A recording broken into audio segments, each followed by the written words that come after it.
विचारों के साथ में ये संपूर्ण यात्रा कराने वाले हैं, तो इस वीडियो को पूरा जरूर देखना। वैष्णो देवी धाम तक आने के लिए सबसे पास वाला रेलवे स्टेशन ये श्री माता वैष्णो देवी कटरा रेलवे स्टेशन है, जो कि कटरा शहर में ही बना हुआ है। भारत के कई सारे बड़े शहरों से डायरेक्टली यहाँ तक कई सारे ट्रेन आती है और कई सारे भक्तगण कटरा से 50 किलोमीटर के दूरी पर स्थित जम्मू तवी रेलवे स्टेशन तक आकर वहां से टैक्सी, प्राइवेट, गवर्नमेंट के बस के माध्यम से कटरा शहर तक आते हैं। और बात करें कटरा में होटल्स की, तो स्टेशन के बाहर और स्टेशन से लगभग 1 किलोमीटर के दूरी पर स्थित इस फाउंटेन चौक चौराहे के आसपास में आपको कई सारे प्राइवेट होटल व धर्मशाला रहने के लिए मिल जाती है। लेकिन कटरा के इस बस स्टैंड के पास में आपको यह नियारिका कॉम्प्लेक्स नजर आएगा। इस कॉम्प्लेक्स के अंदर आपको शक्ति भवन, आशीर्वाद भवन, इस तरह से ऑफिशियल श्राइन बोर्ड के तरफ से आने वाले भक्तों के लिए डोरमेट्री के साथ ही में कई सारे कमरों के रहने की भी सुविधा है। आप चाहो तो यहाँ पर भी रुक सकते हैं। मैं तो एक रात के लिए रेलवे स्टेशन पर बने हुए इस IRCTC के डोरमेट्री में रुका था, जिसमें मेरा ब्रेकफास्ट भी शामिल था। तो अगले दिन की सुबह होते ही मैं निकल पड़ा माता की भवन की यात्रा करने के लिए। और इसी फाउंटेन चौक के पास में आपको ये वाला यात्रा रजिस्ट्रेशन काउंटर नजर आएगा। आपके फैमिली में जितने भी लोग हैं, सभी को यहाँ पर लाइन में लगकर अपना आधार कार्ड दिखाते हुए इस तरह का RFID कार्ड लेना जरूरी होता है। RFID कार्ड के बगैर यात्रा करने की अनुमति बिल्कुल भी नहीं होती है। और RFID कार्ड मिलने के बाद 10 घंटे के अंदर आपको यात्रा को शुरुआत करनी होती है। और इस तरह का RFID कार्ड आप रेलवे स्टेशन से भी बना सकते हैं।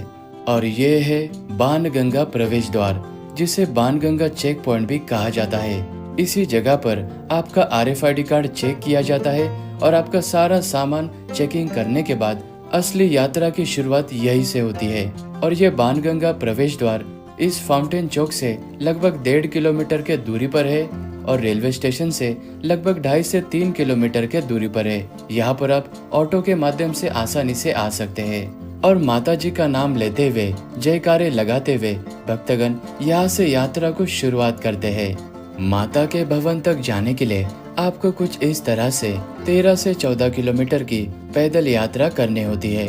और भवन तक जाने के लिए आपके पास में 2 मार्गों का विकल्प है, जिसमें से ये ताराकोट वाला नया मार्ग, इस मार्ग से घोड़ा और खच्चर नहीं चलते हैं और इस मार्ग पर भीड़ भी बहुत कम होती है। हालांकि आपको इस मार्ग पर 1 से 1.5 किलोमीटर एक्स्ट्रा चलना पड़ता है, लेकिन इस रास्ते की चढ़ाई थोड़ी सी नॉर्मल है। अधिकतम भक्तगण इस बाणगंगा वाले प्राचीन मार्ग से ही अपनी यात्रा की शुरुआत करते हैं। अगर आप पैदल यात्रा करने में असक्षम है, तो यहाँ पर आपको घोड़ा, खच्चर, पालकी का भी ऑप्शन होता है। और बात करें घोड़े की, तो भवन तक का जाने का 1250 रुपए चार्ज है और पालकी का 3150 रुपया और इस तरह के बेबी सीटर का लगभग 550 रुपए लिया जाता है। बाकी के सारे चार्ज आपको स्क्रीन के ऊपर नजर आ ही रहे होंगे। और कुछ दूरी तय करने के बाद आपको यहाँ पर ये प्राचीन बाणगंगा मंदिर नजर आएगा। माता रानी के भक्तों के लिए यह स्थान महत्वपूर्ण है। यहाँ पर भी स्नान घाट बना हुआ है, लेकिन भक्तगण इस बाणगंगा से 600 मीटर के दूरी पर स्थित इस गीता मंदिर स्नान घाट पर स्नान करना पसंद करते हैं, क्योंकि यहाँ पर पहाड़ों के ऊपर से ताजा ताजा झरनों से पानी बहता हुआ आता है। और प्राचीन कहानी मान्यताओं के अनुसार जब माता वैष्णो देवी त्रिकुट पर्वत की ओर जा रही थी, तब उस वक्त माता इस स्थान पर रुकी थी और साथ में हनुमान जी भी थे। हनुमान जी को प्यास लगी थी, इसी कारणवश माता रानी ने यहाँ पर तीर चलाकर जल को प्रकट किया था। इसी कारण से इस स्थान का नाम बाणगंगा पड़ा। और कहते हैं कि माता ने इस स्थान पर अपने केश यानी कि बाल धोए थे, इसीलिए इस स्थान को बाल गंगा भी कहते हैं। और रास्ते में पैदल यात्रा करते समय श्राइन बोर्ड के तरफ से भक्तों के लिए इस तरह की लंगर की सुविधा भी है, जिनमें आपको निशुल्क व कम पैसे में अच्छी खाने पीने की चीजें मिल जाती है। और इतना ही नहीं, इस तरह के मसाज सेंटर, ATM और इमरजेंसी में मेडिकल यूनिट, एम्बुलेंस, ऐसी कई सारी सुविधा आपको पैदल यात्रा में मिल जाती है। तो आपको पैदल यात्रा करने में ज्यादा असुविधा नहीं होती है। और आप जैसे ही इस गीता मंदिर के पास में पहुंच जाओगे, आप समझ लेना कि यात्रा का सबसे पहला महत्वपूर्ण पड़ाव बस आने ही वाला है, जो कि ये है पवित्र चरण पादुका मंदिर। प्राचीन मान्यता व कथा के अनुसार माँ भगवती भैरवनाथ से पीछा छुड़ाकर भवन की ओर बढ़ रही थी, तो माता ने इसी जगह पर खड़े होकर पीछे मुड़कर देखा था कि भैरवनाथ जी पीछा तो नहीं कर रहे।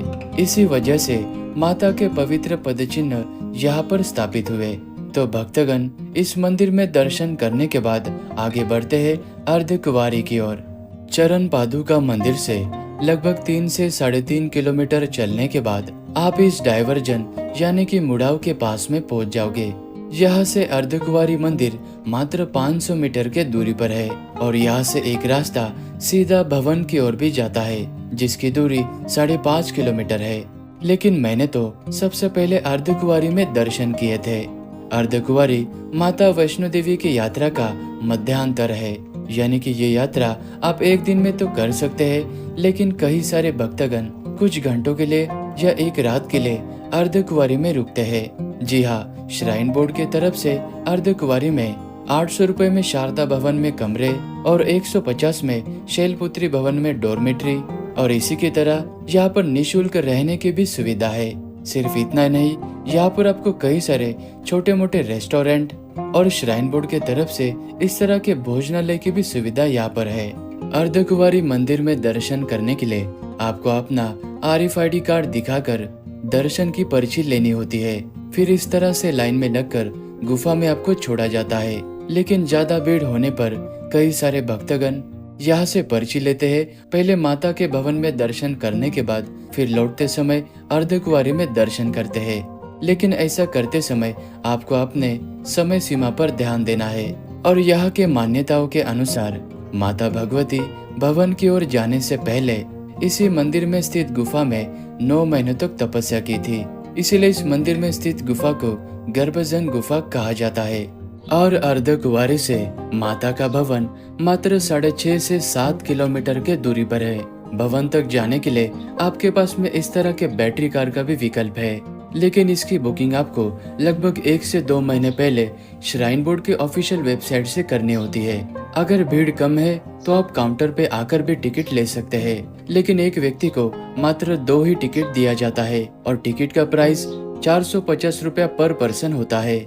माता के भवन तक जाने वाला यह रास्ता ज्यादा चढ़ाई वाला नहीं है और 30 से 40 मिनट चलने के बाद आपको त्रिकुटा के इन विशालकाय पर्वतमाला के बीच में बसे हुए माता के